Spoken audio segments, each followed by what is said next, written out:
loving salutations at the lotus feet of my beloved Bhagwan, who has been the heartthrob of my life and is my eternal companion.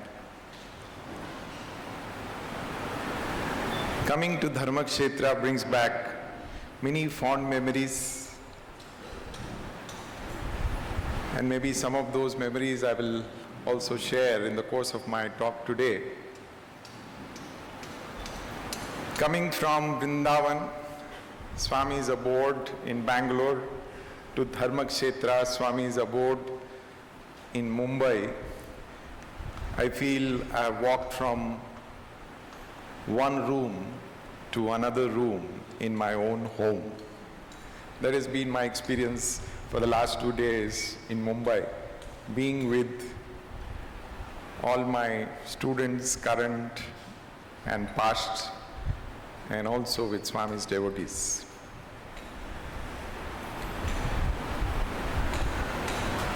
It dawned on me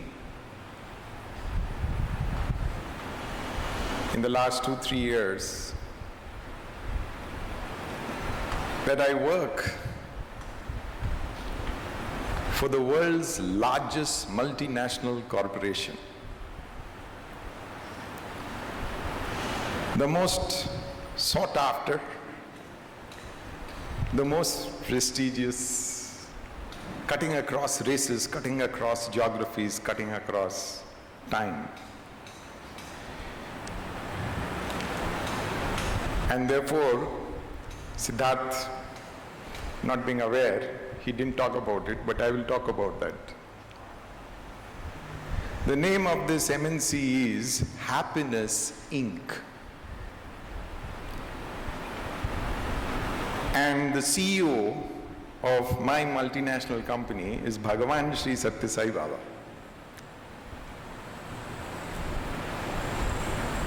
In this beautiful universe that God created, so alluring, so tempting, everything He created for man, and He said, enjoy my creation.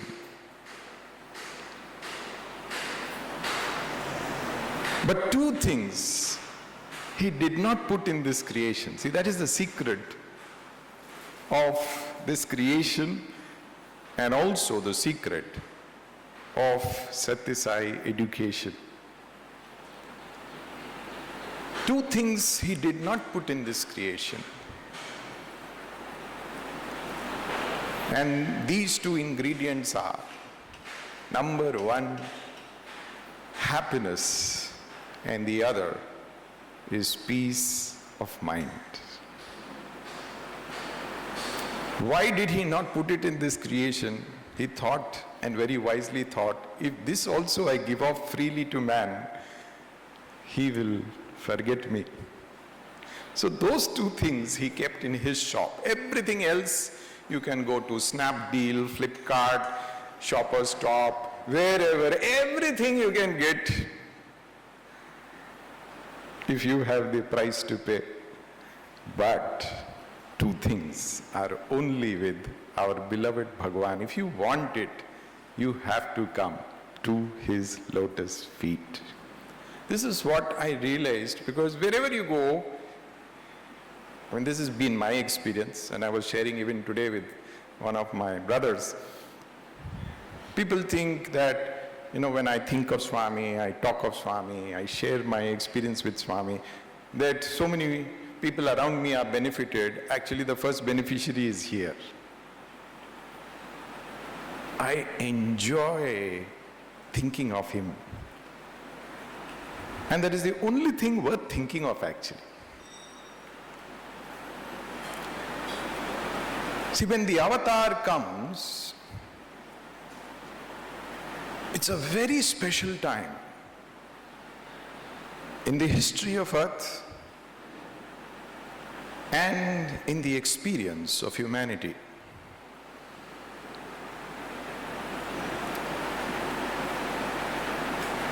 Because, as Swami said, especially even from the spiritual point of view. He said, when the Lord came as Krishna, he did not give any mantra to anybody. You know, when we meet a master, we said, Master, please give me a mantra.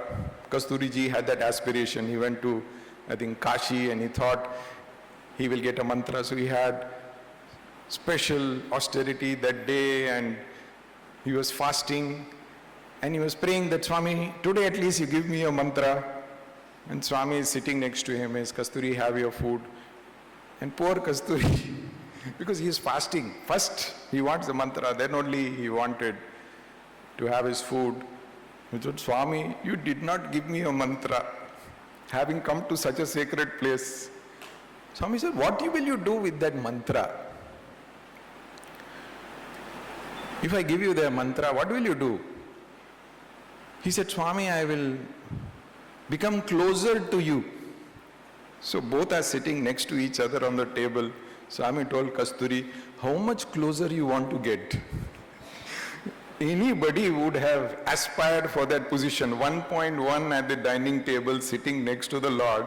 He is sitting next to the Lord and said, Swami, I want to become closer to you. Swami used to say, you look at Sri Krishna. For so many years, the Pandavas lived with the Lord. Even once, Krishna did not whisper any mantra to the Pandavas. All that he would do this, do that. Don't do this, don't do that. That's all Krishna would tell the Pandavas. And they aligned their life accordingly and redeemed their life. He said, when the avatar comes, it is like that only. He's not going to give you a mantra. But one day in Prashantalila, in a discourse in the Prashanti Mandir, I think it was a Guru Purnima day, Swami said, today I am going to give you a mantra. Publicly, usually the Guru whispers a mantra into the ear, secret, don't tell anybody, specially for you. If you tell anybody else, then the benefit will go off. Swami in a public discourse is saying, I am going to give you a mantra. And if you remember this mantra, you don't need any other mantra in life. Wow. The moment of revelation has arrived. The mantra of all mantras, the mother of all mantras is now going to be told, and we are with gasping breath waiting for the Lord to reveal his secret. And this is what Bhagavan spoke. He said, I am giving you the mantra of your life. And that mantra is Devudu Unnadu. Unnadaya, Unnadaya, Devudu Unnadaya. In simple language, it translates, God is. भगवान है. भगवान के विषय में हम ये नहीं कह सकते कि भगवान थे. भगवान के विषय में हम ये नहीं कह सकते कि भगवान आने वाले हैं. हम पहले आ गए, एडवांस पार्टी, भगवान भविष्य में आएंगे.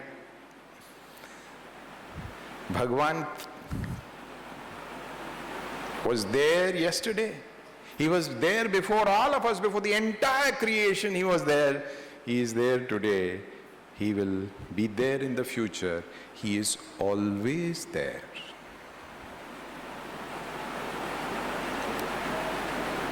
If we have not understood this fundamental teaching of Bhagavan,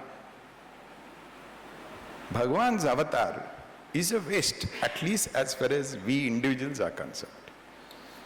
85 years he walked on earth, and this essence, because see, the Lord is always there. The avatar comes to tell man, see, I'm always there, but I come to give you proof physically when I come as avatar. So even when he has given up his physical body, if you think, oh, now Swami is not there, you have made the biggest mistake of your spiritual life. Now I can be the way I want. Now I can conduct myself as if Swami is not watching. Now I can speak anything to anybody as if Swami is not listening. Even as I came to the podium, I was reminding myself, one day in Trai Vrindavan, Swami asked a student to speak. All the students were there, teachers were there. He said, you speak to the assembly. The boy was very reluctant.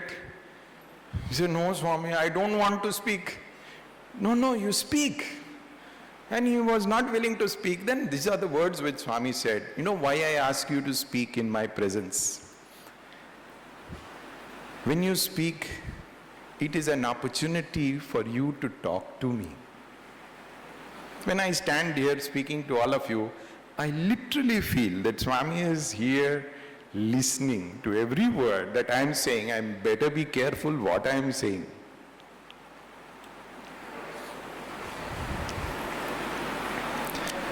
Our brother Siddharth said, Sir is going to take us back in time and the golden days and those era of the 90s. Of course, it was a beautiful time. There's no doubt about it.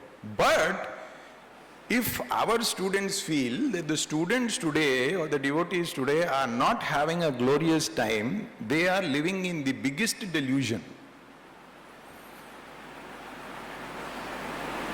23rd November 2014, I was sitting Sai Kulwant Hall in Prashantidila. Bhagwan's birthday. Thousands had gathered there. I was, so enthused seeing the mammoth crowd of devotees which had assembled there. And it was a very beautiful morning. The governor of Karnataka spoke to us, his experiences with Bhagwan, and I was delighted to hear his very personal experiences, highly enthused. And sitting in the Kulwant Hall, I thought to myself, Swami, हम आपके birthday party में तो आ गए. We have come to your birthday party. But where is the birthday boy? Birthday boy not to be seen. If we sing the birthday song, we want to wish you, where are you? Flashing thought, forgot about it. The morning proceedings come to an end, and I had a meeting in the college regarding some sports practices. So I thought to myself, first, it is birthday, I must do namaskar, then only I will go. Even if I am late for the meeting, it's okay. So I waited. It was a huge crowd, all the elders, dignitaries did their namaskar, then we got a chance. By the time I finished, it was 11 a.m. Just now we had the darshan of Sai Kulwant Hall. So try to visualize the scene. These days, my diet is a little restricted, become very simple. So I've cut down on sweets, and usually in mandir, the prasadam is sweets. So I take prasadam, and I look for somebody whom I can give that prasadam. So I got that birthday prasadam, I was looking around, and as I came from Swami's Samadhi, I found a student of mine who loves sweets. For devotees, when they get prasadam, so grateful, Swami, we got prasadam. For our students, prasadam means annam has arrived. Even if we get 10 less, it's there, right? They think it is, we are at mother's home. Swami also would encourage. There was a devotee by name Mr. Java, of course, from Bombay. He set up an ice cream factory, and Whitefield near Bangalore. Whenever he would come, Swami asked, Java, our boys want ice cream, joy ice cream. Immediately he would say, Swami, I will immediately arrange. And the whole student community from primary school to university will get ice cream. One day ice cream was distributed in hostel. That day evening Swami came in darshan. He said, you all got ice cream? He said, yes, Swami. All shouted in chorus. All of you ate ice cream, nobody gave me ice cream. We are very surprised. But Swami sent ice cream, we enjoyed the ice cream. Swami said, nobody gave me ice cream. We were so delighted eating the ice cream, we forgot the person who sent the ice cream. You know? Swami used to say, when you have food, first do Brahmarpanam. Everything is given by God, no doubt. First offer it to the Lord, that much ice cream. Everything else later. First enjoy. Once he sent very large quantity of ice cream to hostel, more than the capacity of the students and members of the hostel. And I was warden of the hostel, and a big dilemma, what to do with the extra ice cream? You give to one person extra, everybody, oh, our warden likes this fellow very, very special. You know, you become, see, God also, for him, test is his taste. He will test you. He's sending ice cream for everybody, delightful moment. For the warden, it is a dilemma. What to do with giving everybody ice cream is not a problem. What to do with the extra ice cream? So I thought, and this is what I thought to myself. I will give to the youngest members of the hostel, the 8th class students, the extra ice cream. But I didn't want to give it in public place, so I called them to my own office. Individually, I gave them the ice cream so that others should not see. The 8th class boys delighted to get second dose of ice cream. But you know, Swami, it does not leave you. In the evening, when he came to Mandir, he asked me, what did you do with the extra ice cream? See, he has set the examination. He wants to now evaluate how you pass the test or not. I said, Swami, I gave it to the youngest members, the 8th class boys. He was satisfied, passed the test. So, Swami also, enjoyed showering his bounties on his students. So I found this boy who loved sweets. I said, on Swami's birthday, I am not going to get a better person to give this prasadam. I said, come here. And I put that prasadam into his hands. And he couldn't tell me no, because he knows that I know that he has a weakness for sweets. And I went away to the college for my meeting, supremely happy with my choice of person whom I had distributed that prasadam. In the afternoon, we had our own function in the university. Our new vice chancellor was taking charge, so I was busy. Apparently, this boy came to meet me. He didn't find me. So when I bumped into him, it was night. And he said, sir, I came for you in the afternoon. You were not there. I said, yes, I was busy in a meeting. Tell me, what do you want? And then he narrated his part of the story. See, a teacher's life is intertwined with his students. We don't have a separate life of ours. So our students' experiences become our experiences as well. He said, sir, you gave me that prasadam, and I couldn't tell you that day's prasadam on birthday was motichur laddu. He loves sweets, but he does not like motichur laddu. He didn't know how to tell me. Now he is holding on to something which he does not like. Wondering what to do, a person came to him. He said, I did not get prasadam. Can you get me prasadam? Students distribute prasadam in the mandir. So he saw white and white, student, he must be knowing where the prasadam is. He can get me prasadam. So he came and approached this boy. This boy is already wondering what to do with the prasadam in his hand. Immediately he gave the prasadam to that gentleman. That man would have thought, maybe he will go inside, pick up prasadam from somewhere, get for him. Instantaneously he got prasadam. He also was in maha ecstasy, and he gave a beautiful smile. Imagine the scene. Just now we were seeing Kulwant Hall has these huge round pillars. The first pillar in front of the Mahasamadhi is the pillar where the Vedam boys sit.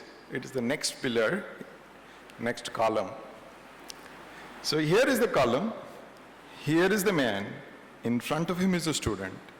He has given the prasadam into that man's hand, and the man smiled.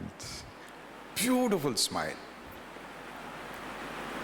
The next second, Kulwant Hall, 23rd November, thousands are milling around waiting for getting a chance to go to the Samadhi to do Namaskar.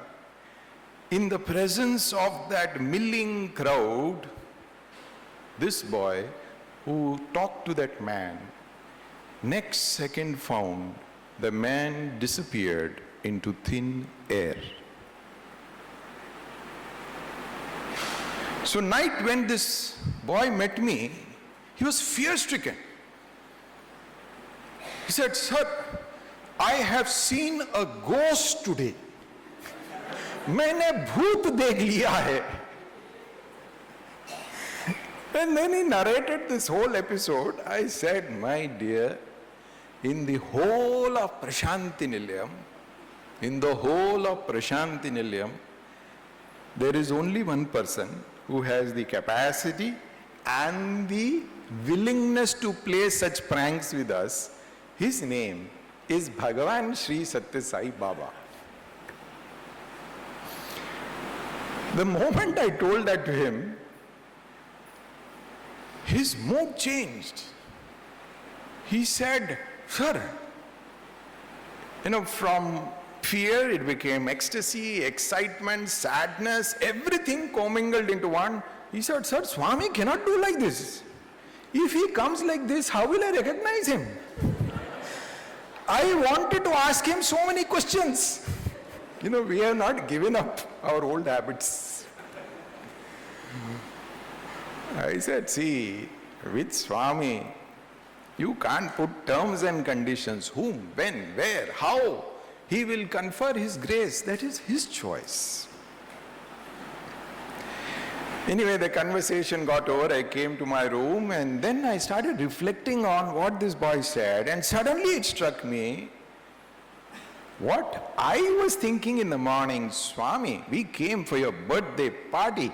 Where is birthday boy?" And the message which I got internally, "Where is birthday boy? Next to you. You gave your prasadam to him. I came and took it from him." So I got the message of my life on that 23rd November. And generally it's my habit, very casually sometimes I accost the students. So next day I was curious to know how this boy is feeling, what is his experience. So I bumped into him again and I asked him, "How are you today?" He said, "Sir, I could not sleep the whole night. After you told me that, I have seen Swami, I could not sleep the whole night. Whole night I was thinking of what you said and what has happened. And my entire life came to me as a flashback, right from the time his first visit to Prashanti Nilayam.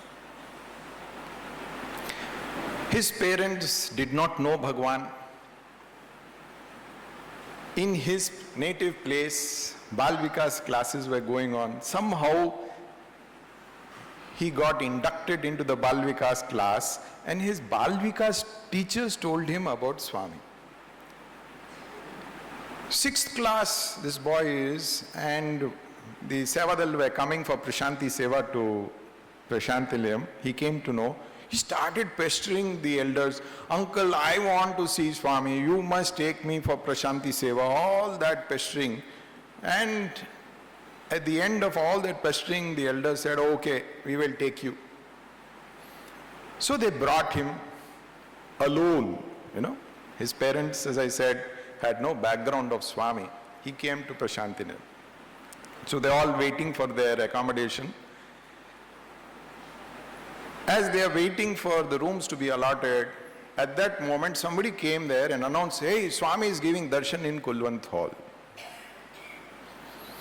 The moment he heard that, he rushed to Kulwant Hall, forgot everything, rushed to Kulwant Hall, had a wonderful darshan, the first darshan of his life, and again came back to where the Sevadal, it's a huge group, so they were still waiting for the accommodation.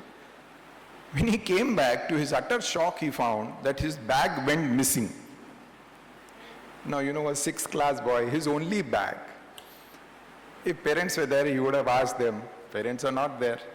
So he kept on asking every elder there, "Uncle, you saw my bag, I kept it here." Then only they came to know that this fellow's bag is missing. "Where were you?" "Uncle, I went to Kulwant Hall for darshan."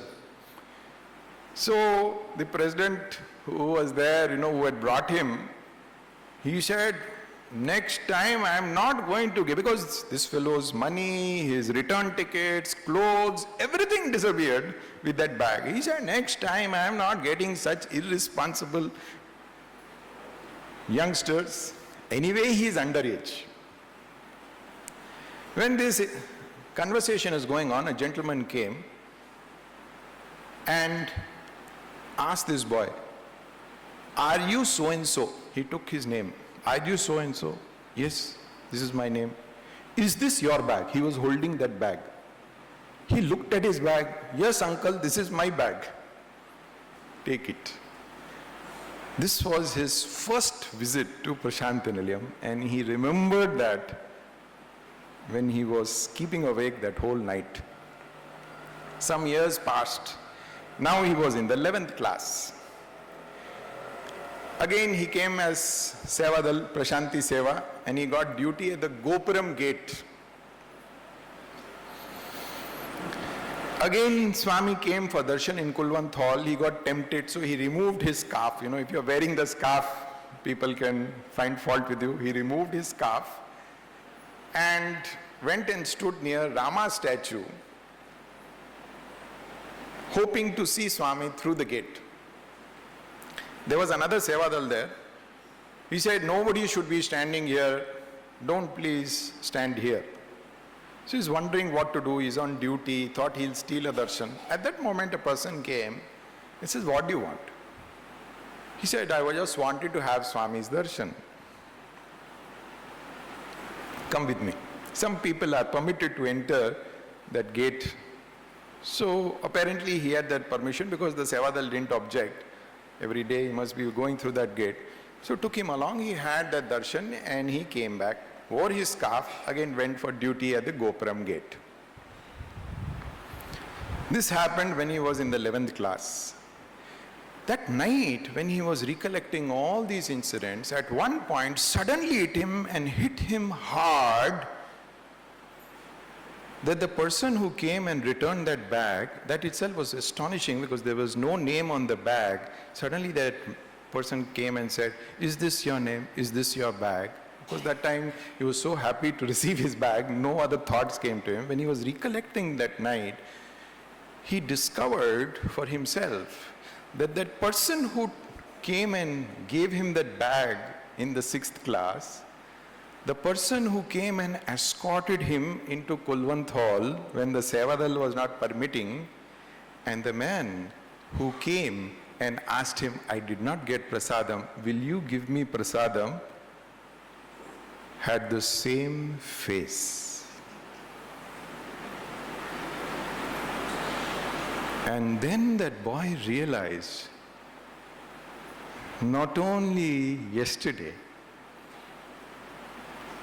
throughout my stay, from the first visit that I have come to Prashantilayam, Swami has been there with me, only I did not know. And that is why I tell our students, Swami is not merely our constant companion, he is our eternal companion. He has been there with us in all our previous lives. Even now he is there with us. One day I was speaking in Swami's presence in Trai, and I said, Swami will take care of us in the future, wherever we are. And sometimes we make statements and just do not realize what we said. Suddenly Swami interrupted me. How do you know? You said Swami is going to take care of me in the future. How do you know? I was totally taken aback by that question. So unsettling. Very simple statements of Swami, but he will unsettle you completely. All the students are sitting there. I dare not proceed further till I answer Swami. I am racking my brains. How do I know? Do I know the future? Can I see the future? On what basis did I make a statement like that? That Swami is going to take care of us in the future also. And this is the Lord's. When you get a spiritual master, actually, he's not teaching you something new. It's already there within. He's just bringing it out to your conscious awareness. In that moment of intense dilemma, these were the words which came out from my lips. I said, in this lifetime, I know how much Swami has done for me on so many occasions. Before that, first statement which came, there are some questions which the head cannot answer. Only the heart has the right to answer, and therefore what I am going to say is the answer of my heart. It came from the depths of my being. And this is what I said, in this lifetime I know what Swami has done for me. And that is the conviction which I have, that based on this life's experience till now, he will continue to do so in the future, and if there is a future life, in those lives as well. Then Swami said, now proceed. So he allowed me, by putting such a simple question, he allowed me to discover from the depths of my being what Swami meant for me. When I look back on my own life, I had my first darshan of Swami in 1978. We had come on an all India, South India tour, and the last halt during the summer vacations was Bangalore. And my parents had planned it like that because they wanted to visit Swami in his ashram at Vrindavan. And I still recall every day my parents, my sister would go to Vrindavan, and my father would ask me, shall we go for darshan today? Sometimes he would come, sometimes I would say, no daddy, today I want to play with my cousin brother. We were staying in my aunt's house. Today I will not come. So sometimes I would go, sometimes I wouldn't go. But on one day, these are my vivid memories, one day, it was the summer course in Indian culture and spirituality. At that point of time, in the 70s, the summer course was for all the youth of our country. So the Sai organization would select the students, and some of the elders would become their teacher coordinators, and they would get a chance to participate in the summer course. So in the college auditorium, the summer course program in the evening was going on. Swami was speaking, and we were sitting outside.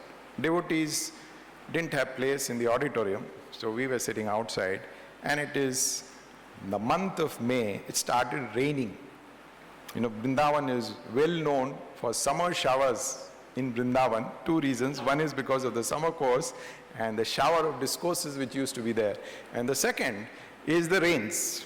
So it started raining. And all the devotees who were seated there, we got up because it was raining now, cats and dogs. And we didn't, at that point of time, there was no shed on top. So we didn't know where to go. So all of us went close to the wall, thinking that at least from one side, the rainwater will not touch you. Only from the other side it can touch. And as we came to the wall, we became very close to the window. So we started seeing Swami, who was inside the hall. Till that time, we were seated outside. We started looking through the window, and Swami's discourse was going on. And I still remember he was speaking on Narada. And Swami saw all this group of devotees, and suddenly in the middle of his discourse, he stopped. And he turned around and he gave some instructions. The next thing we found was the first gate of the auditorium near the stage was opened. Some volunteer came and he said, please come inside. So all the devotees who were there outside were ushered in. From nowhere, we became front row, even in front of the front row. All the dignitaries were sitting in the front row. Between the first row of guests and the stage, there was this gap. In that gap, Swami asked all of us to be seated. See, that is Swami. From last row, we became first row. So that's a very powerful memory for me. See, if God wants, anything is possible. He said also, once he said, I can convert the earth into sky and sky into earth. I can convert a boy into a girl and a girl into a boy. Any volunteers? And I felt like raising my hand on that occasion because I thought, wow, what an opportunity. Once Swami has converted you into a girl and then you become a boy, actually you become literally Swami's son, right? Because the Divine Mother has given birth to you. But even before I could respond, our Vice Chancellor was sitting in the front row and next to him was the Treasurer, Mr. I.J. Naidu. A huge gentleman, very, very fat, and the Vice Chancellor, Mr. Saraf, pointing to him, Swami, you can do your demonstration on him. And Swami, after having had enough fun, he said some other time. But these are his words. He said, I can transform the earth into sky, sky into earth, but that is not the sign of divinity. The true sign of divinity is his love. And it is that love which we experienced in our little interaction with him. I still recall it was winter vacation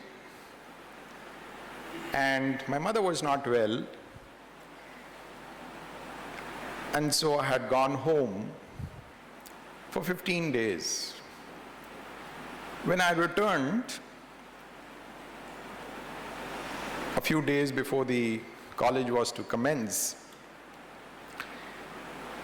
that particular morning, instead of going for darshan, we got instructions. First we'll go for seva, and after seva only we are going for morning darshan. In those days in Prashantlim, darshan was at 11 a.m. So we went for seva, completed it in the college, came back, had bath, had breakfast, and then went to the mandir, maybe around 10 o'clock or so. Swami was in the interview room. After some time, Swami came out. The moment I saw Swami, this was my thought. He said, Swami, it's like yesterday only I had your darshan and today morning again I'm having your darshan now. First thought. Second thought, now Swami, you're going to turn from the upper portico in front of interview room, you're going to come down, and then you are going to look in our direction where the students are seated, and then you are going to come and talk to me. And sure enough, Swami turned, he came down a step, came to the middle portico where all the students were seated, turned, and from a distance he saw me.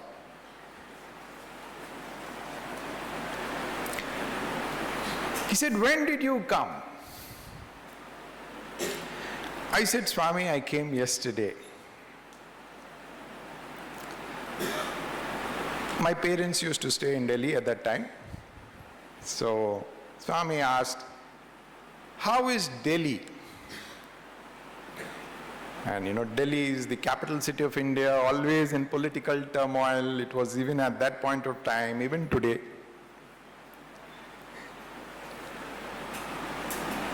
I said, "Swami, Delhi is not good. How are you?"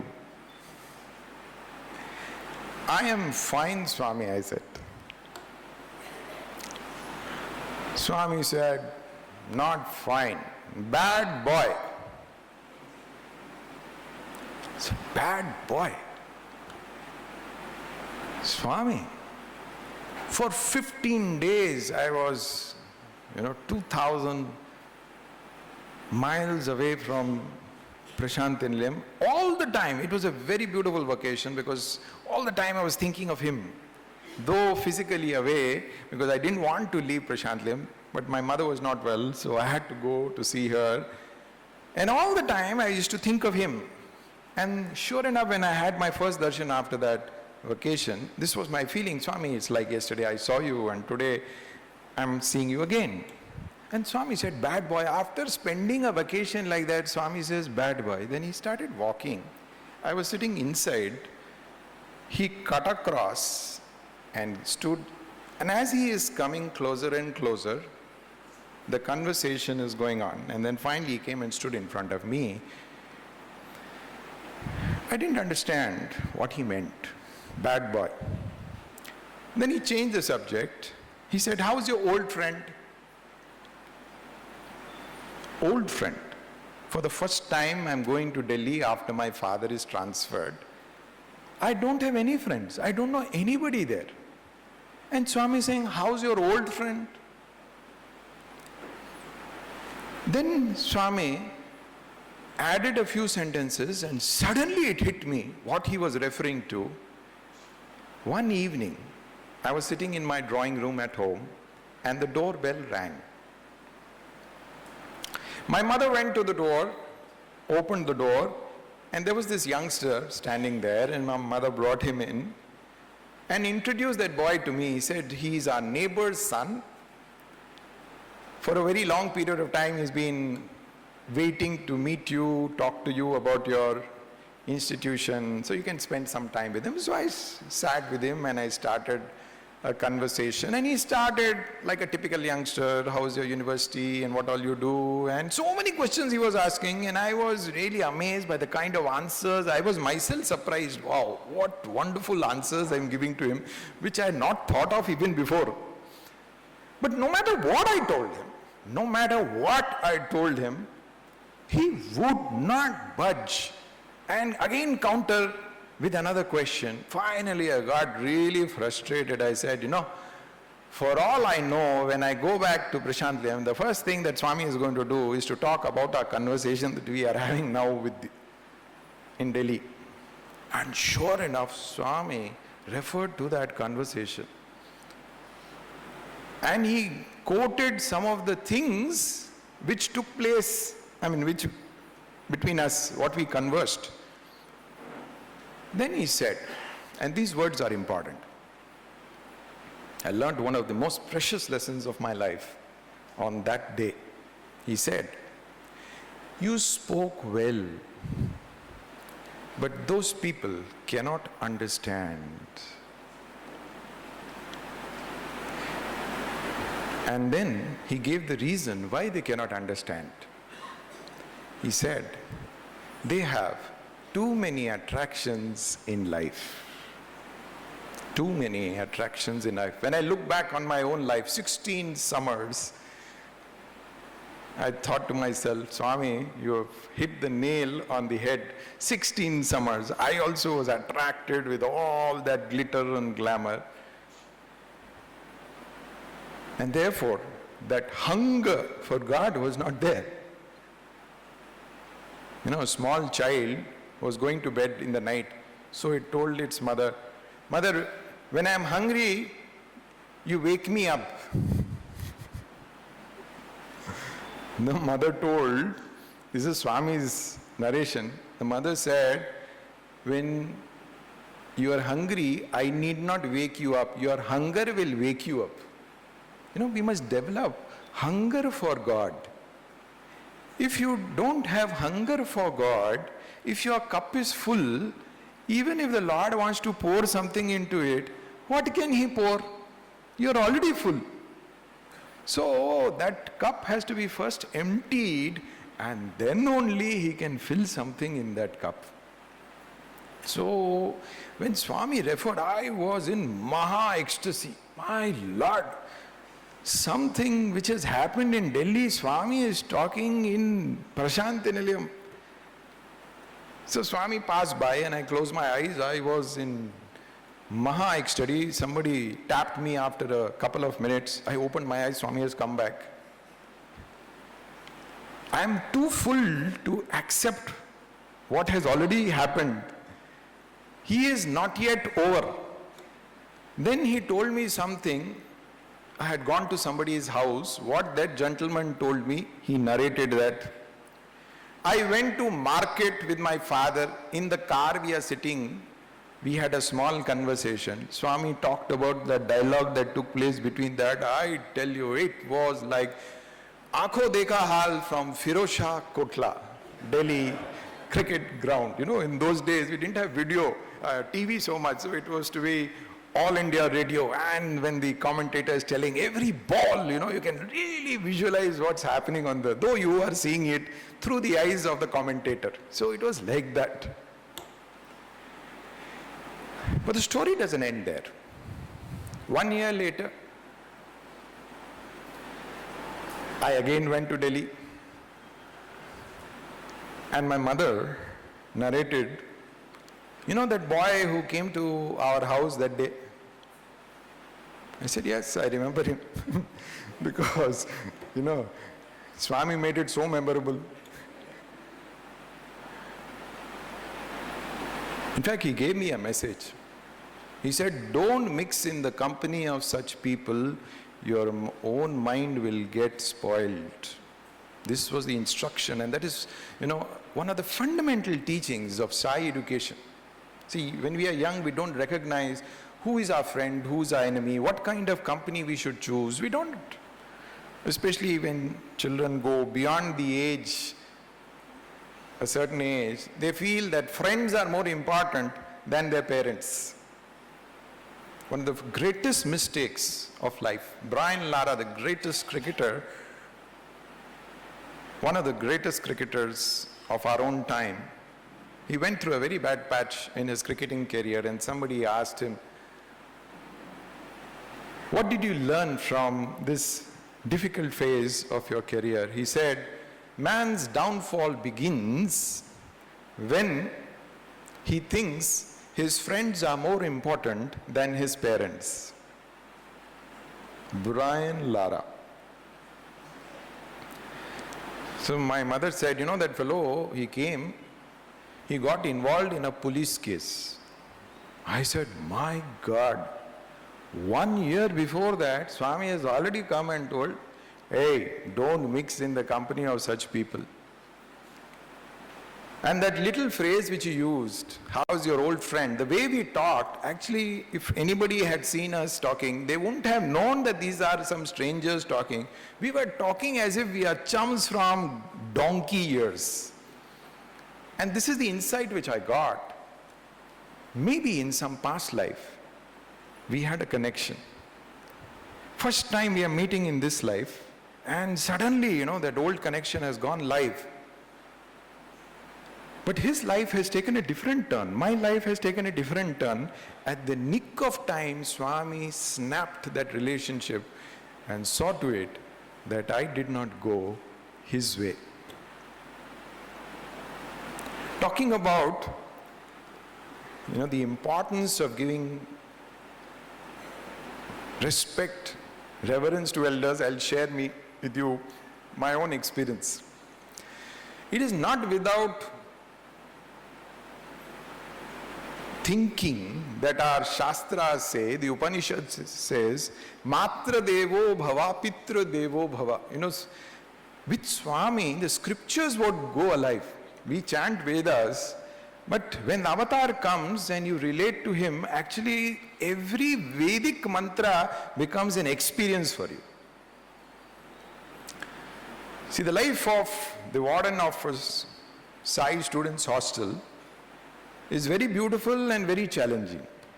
Very beautiful because Swami loves the students so much that people who are in charge of them, along with the students, they also get so many goodies. How much he loves his students, I was sharing in a small conversation today, there were a few of us. One day in a summer course, 1990s, we had come, the summer course was almost over. Now it is time for all the students and faculty of various campuses to return. And just before everybody left, one day Swami called everybody, all the officials of the university, to his mandir, to the drawing room on the first floor.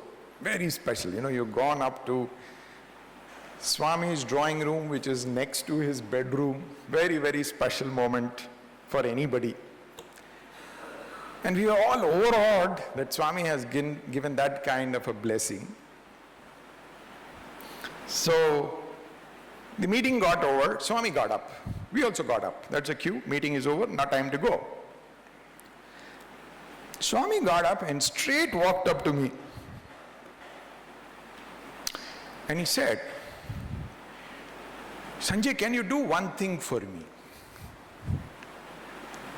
Imagine if Swami were to ask any one of us or anybody in this world or any member of the denizen of the heavens, I want this work to be done. The angels of the heavens will be here to do their work. His work and his bidding.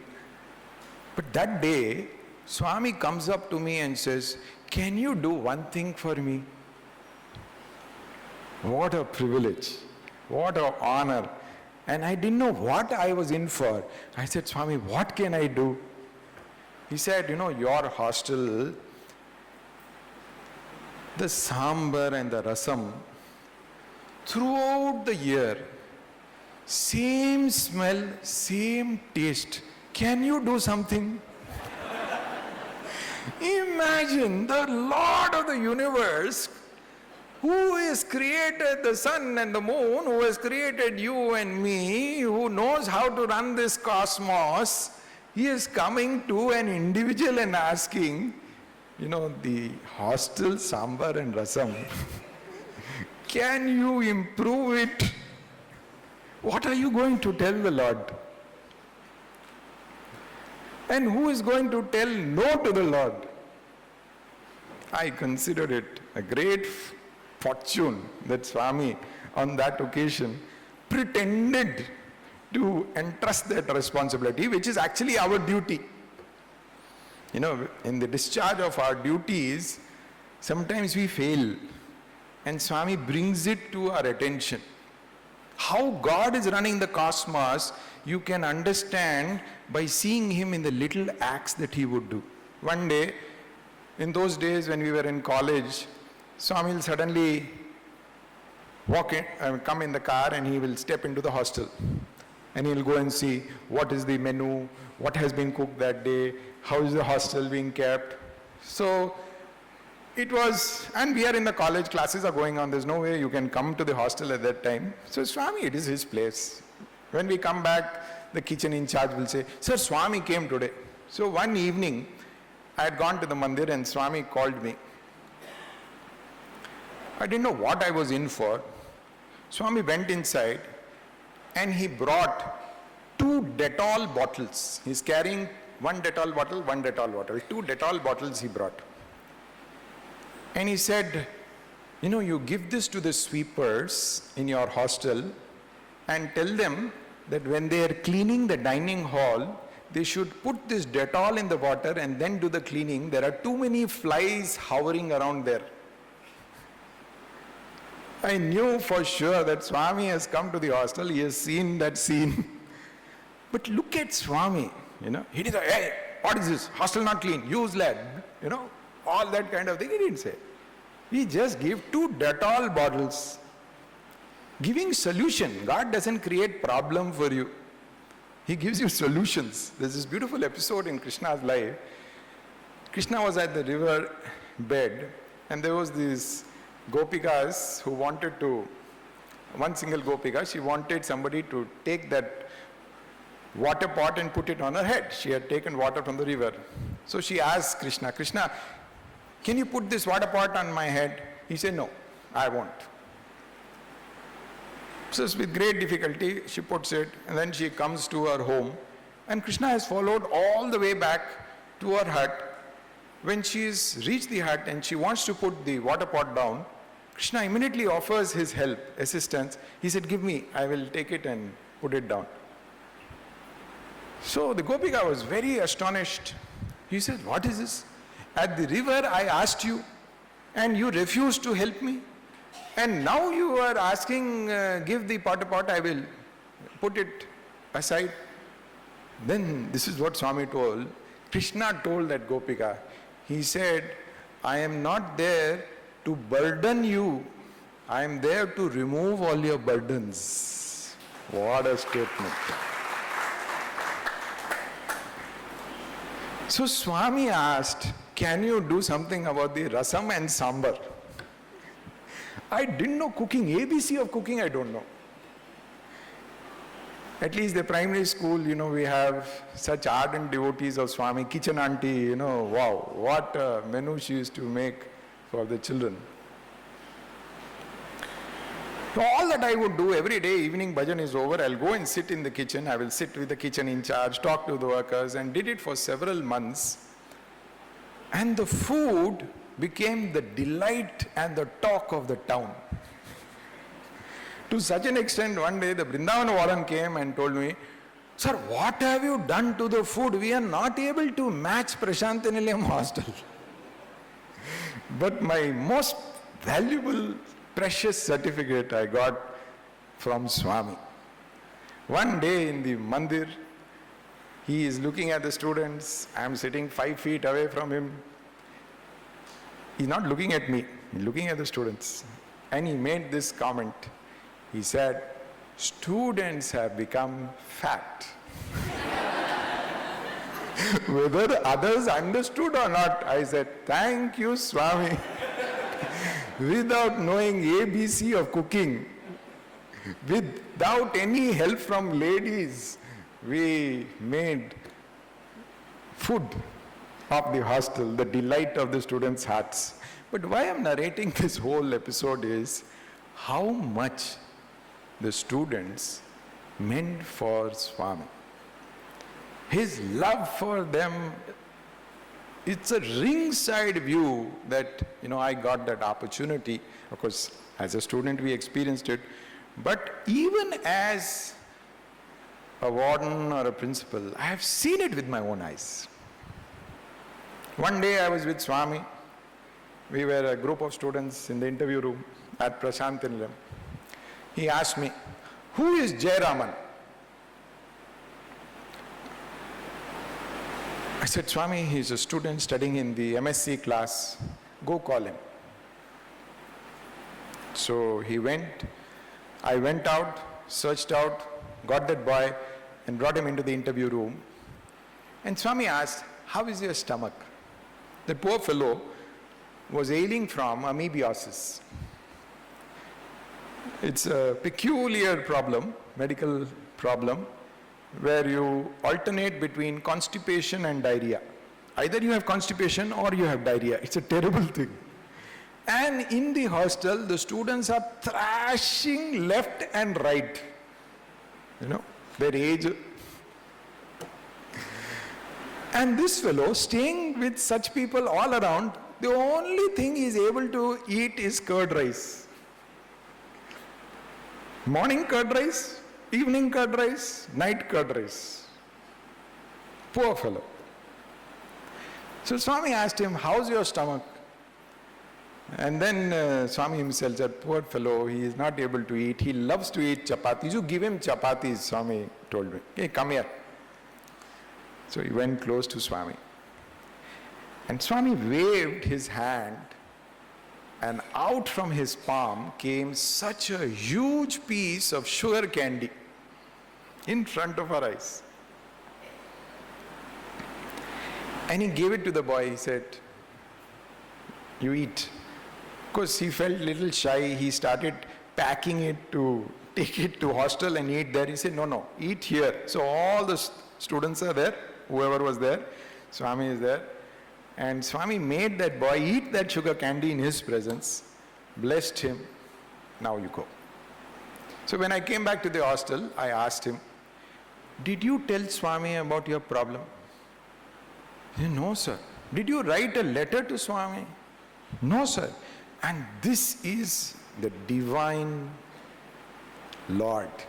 I always felt wardens may come and go, principals may come and go, vice chancellors may come and go, but the only constant in Sathya Sai Institute of Higher Learning is the divine chancellor. He is the warden, he is the principal, he is the teacher, he is everything rolled into one.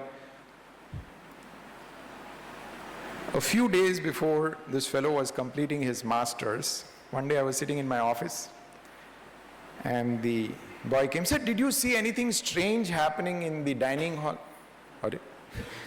We go to dining hall to have your food. We are not looking around what you are eating. Maybe some boys may be doing it, but I am not of that type. I said, no, I did not see any strange thing. He said, sir, for the last few days, I am eating normal food. I said, how did it happen? And this is what he said. Sir, I was thinking to myself, here staying in Bhagwan's educational institution, Swami has taken care of me completely. Now my education is getting over. I'm going to step out into the wide world. Who is there who is going to take care of me there, Swami? Is there anybody going to take care of me? This was my worry, and I was feeling it inside. And the next thing I found is that my abhimyasis is cured. Like every other student in the hostel, I am also eating the normal food.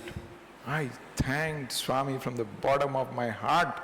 Swami, how much you take care of our children. In your happy moments, He is with you.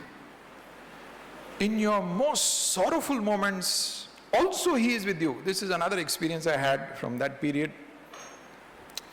There used to be this boy whose father had a heart problem. And he would always be worried when any phone call will come from home, that maybe there is today some bad news. Always used to be afraid. One day, early in the morning, I was still in my room. I had not yet gone to my office also. This fellow came running to me and said, "Sir, my father has died in a heart attack." His uncle rang up. We have one phone in the hostel in those days. Somebody called him, "Phone call for you." He rushed to the phone and he got that message and he said, "Sir, when I got it was like electric shock. The instrument went dangling and I have come running to you. Sir, my father has died. What should I do?" I said, "First things first. Go to Mandir, tell Swami, I'll immediately make arrangements for your departure." This fellow went. That day morning, Swami came out for darshan. He came to the portico and started asking by name, where is this boy? Where is this boy? Everybody is looking around, no boy to be seen. People thought maybe Swami has called some student for morning darshan, this fellow has not turned up. And Swami waited for some time, then he took devotees inside for interview. After he has gone inside, this fellow arrives. And he has no other way, he has to wait outside. Interview got over, devotees came out, Swami came out. The boy sees Swami. Swami saw the boy. And this is an eyewitness account of devotees in darshan line on that day. The boy ran to Swami, Swami ran to the boy. In a few seconds, both of them became one. This fellow is hugging Swami, he was not crying. He was howling at the top of his voice. The ladies' side, devotees are simply watching, what is this? And the boy is howling and his tears are flowing down. In a few seconds, Swami's gown became drenched with the boy's tears. And Swami then caught hold of him, dragged him into the interview room. 2 minutes later, he came out with the boy. And the boy is fine. Now all the tears have dried up. And Swami is telling, the guests there, see, I took him inside and I, like a tap, you close the water tap, like that. You look at him now. And he started asking the devotees, elders who were there, this boy is from this place, how can he go, what is the bus, train, plane, all that Swami was inquiring from him. In the meantime, I've already made the arrangements for his departure. And then Swami, in the interview room, told him also, don't worry, from today onwards, I am going to take care of you. And Swami gave him a scholarship and said, till the end of his education in the university, he studied on Swami's scholarship. And today, of course, in the wide world, it's one story, but each individual story is actually a reminder for us how much God loves us. He has been there in the past, He is there today, He will be there forever and ever. Never ever forget this truth. There is nothing which Swami cannot do. See, the greatest gift that we give to children, this is the essence of Sathya Sai education.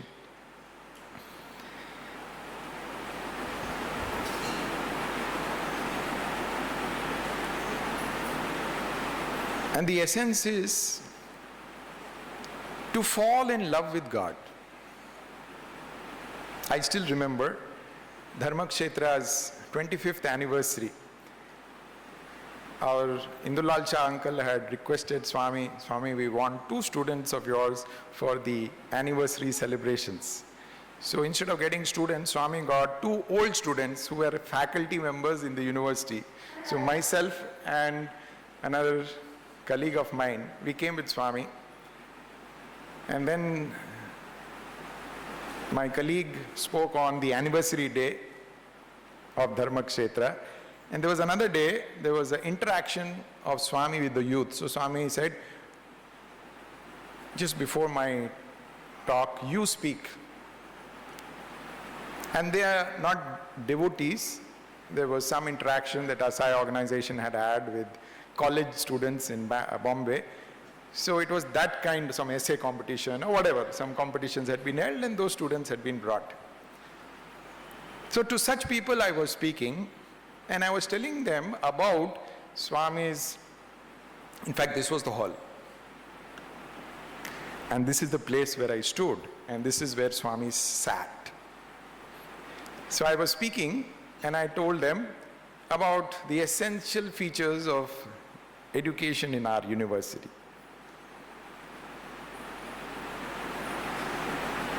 And I said, in Sathya Sai education, one of the things which students do is prayer. You start the day with prayer, you end the day with prayer, you eat with prayer, you play with prayer.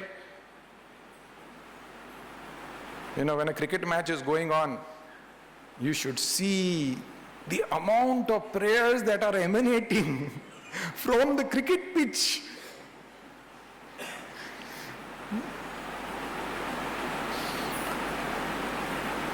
So I said, this is because prayer is man's greatest strength and God's only weakness. And I thought I had committed blasphemy. In Swami's presence, I'm talking about God's weakness. So I looked at Swami. Because if he didn't like, I will immediately change the topic. But Swami was looking down. He didn't whisper one word. So I took a little courage and completed my talk. And it was such a beautiful sight to see these youth of Bombay. For the first time they are coming into contact with Swami. And Swami, in matter of minutes, won them over. In a matter of a few minutes, they are falling over heels to catch him, to talk to him. And Swami asked a question. That is the teacher that Swami is. He said, what is the secret of success? And whoever gives the right answer, I will give a prize.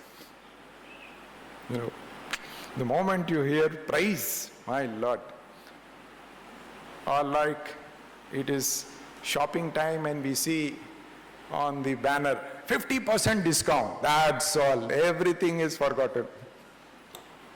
So one after the other, the youth were vying with each other to answer Swami. Finally one fellow said, Swami, the secret of success is faith in oneself. Swami liked that answer. But he added, faith in God also. Faith in God also. Faith in oneself plus faith in God. That is the secret of success. And he finished his talk and he went close to that boy, waved his hand and put a ring into his finger. So that beautiful evening got over and we went to Anand Kutir. We were staying there and in one room the university staff were there, in the other room elders were there. So Swami went into the elders' room. So we also followed him. So it's a very small room. We were so close. Swami looked at me. For the first time we are now that close and all alone. Nobody is there outside to overhear our conversation. And this is what Swami said. He said, you have good thoughts. And he made one reference to one word, weakness. Immediately, because that was my doubt. In God's presence, I told God's weakness. Did I say something wrong, Swami? Please forgive. And when I narrate this to my students, they tell, one boy one day he came, he said, sir, don't talk about Swami's weakness, God's weakness. God is no weaknesses. I said, see, that may be your experience. I have got acknowledgement card from Swami. Yes, I have a weakness and that is prayer. What is prayer? And how to pray? See, this is very, very important in today's satsang. If you forget everything else, but remember this one thing, I think the essence of today's satsang would have been achieved. So please listen attentively.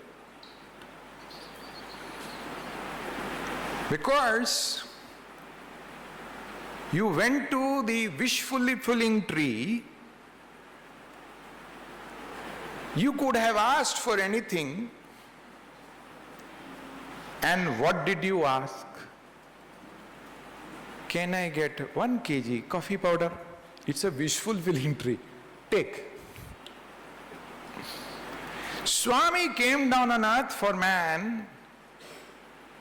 He gave you a chance to sit at his lotus feet, and what did man ask? Swami, we constructed a new house. Shall we paint it blue, Swami, or yellow? And Swami said, paint it pink.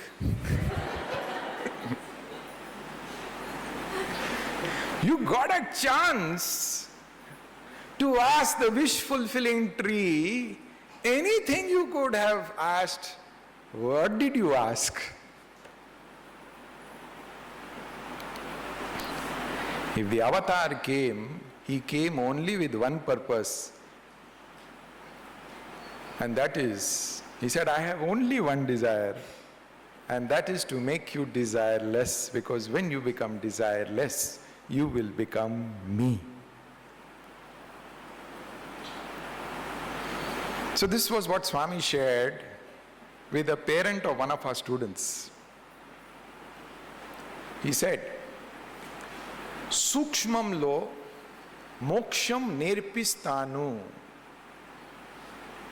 In a subtle way, I will teach you the path to moksha. Because anybody can give you anything in the world, but two things you cannot get, as I said, Swami said. One, you cannot get anandam, you cannot get peace, and if you don't have anandam, you don't have peace, you will not get moksha. Because to get that moksha, you should be fully satiated. No comma, no semicolon. But that is not a state. Swami, please, I've got an exam. Please help me, Swami. Swami in a discourse once said, in India, people pray, Swami, please give us one ticket in a bus. One bus ticket also people pray in India. I shared it with devotees in UK. They said, in UK we pray to Swami, Swami, please give us car parking space.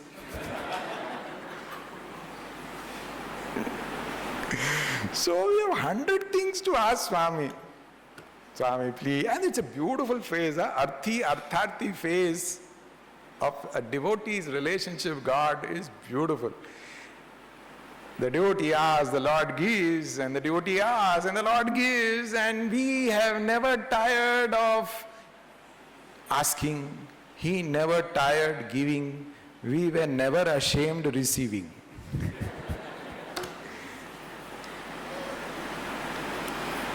He says, I give you what you want, so that you begin to ask what I came to give you.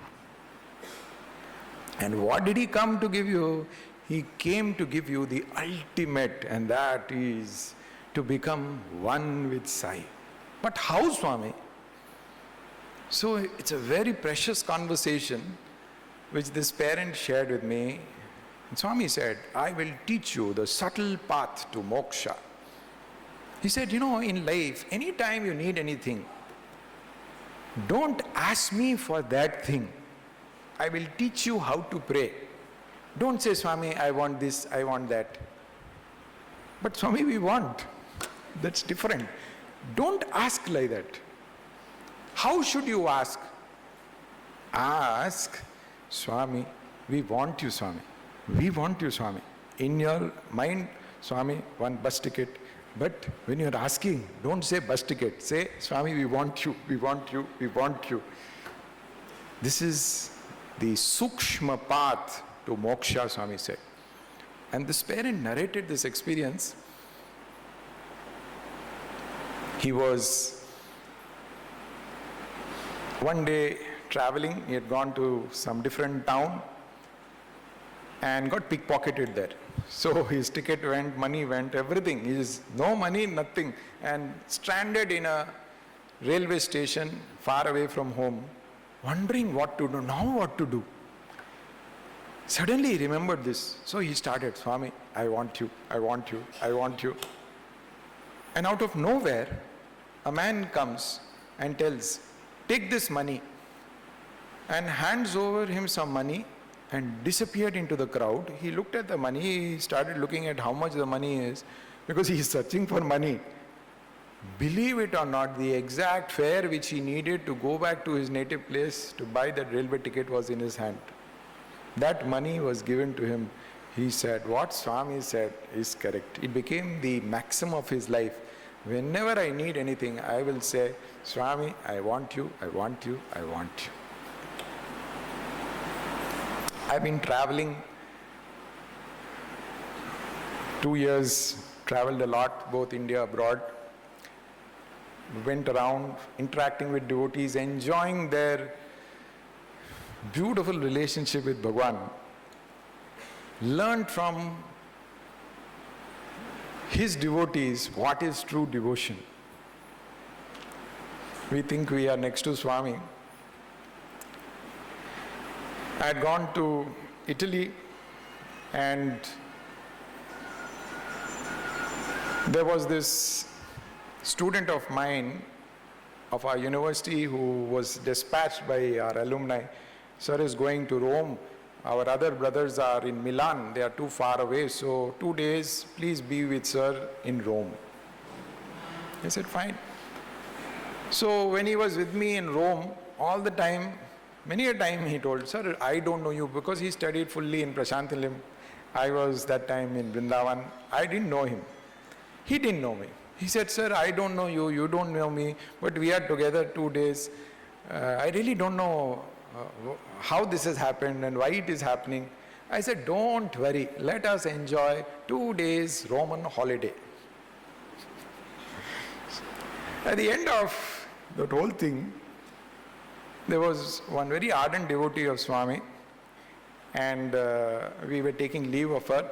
And just before leaving her house, she said, something I should give you about my country. You should take some memory of my country.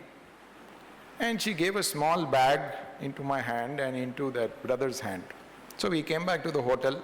We opened our bags. He got one deodorant bottle. I also got one deodorant bottle. Italian make. So I said, see, I don't use deodorant. So in Europe, it's a cold place. You will have umpteen opportunities. You keep this bottle also. So I gave it off to him. Less luggage, more comfort, makes life a pleasure. 2 days later, we were to meet in Switzerland. And there was an alumni retreat there. So all the alumni of Europe had assembled there. And I caught up with him again. He said, sir, I discovered why I came to Rome with you. I said, yes. Did that mystery get solved? How was it? He said, sir, for several months, whenever I used to go to any place, I used to get some unique kind of fragrance. I'll go to market, it'll be like that. I'll go to university, it'll be like that. Wherever I go, some unique kind of fragrance I'll get. I could never make out what is this fragrance. Till I returned from Rome and I opened your deodorant bottle, and from that deodorant bottle the same fragrance came. And then he put 2 and 2 together. He said, sir, if there is any person who knows which deodorant Swami would use, it must be that auntie. And if that auntie were to give that deodorant, because he got a different brand, I got a different brand. If that auntie were to give that deodorant bottle to anybody, it cannot be anybody other than you. So she gave you that deodorant, and what did you do? You gave that deodorant bottle to me. So I discovered when I opened that deodorant bottle that no matter where I was going, this fragrance which I was getting was none other than the fragrance of Swami's own deodorant. What a discovery. I thought to myself, Swami, there are 101 ways to connect to you. How you connect to your devotees, how you connect with your students is something amazing. 2 days ago, I was in Delhi and we were having a small satsang. So at the end of the satsang, one lady devotee asked me, does Swami talk to you nowadays? I said, of course. I experience him all the time. And I narrated this, my 23rd November experience. And then I ended, and I'll end with that also today. I said, in London, there is a beautiful clock, very famous clock, which is called Big Ben. And in France, there is this very reputed monument called the Leaning Tower of Pisa. it is bending, inclined. So, the question is, what did Big Ben say to the Leaning Tower of Pisa? The answer is, everybody made their guess, but this is the answer. Big Ben said, if you have the inclination, I have the time. If you have the inclination for Swami, Swami has all the time for you. On a Sunday evening, we could have gone anywhere. We could have done anything. There are 100 things tempting us, but we decided to come to Bhagwan's place, decided to sit in the satsang, decided to think about him, contemplate on him. Greatest fortune of us, of our life. Imagine if every day we can make it a point to be in his thoughts. Whole life will become a prayer. Whole life will become, you don't have to sit in front of bhajan hall or his photograph, Swami, now I am going to pray to you. Your life itself is a constant communion with the Lord. So with these few words, I once again thank all our brothers and sisters for giving me this fortune to think about Swami.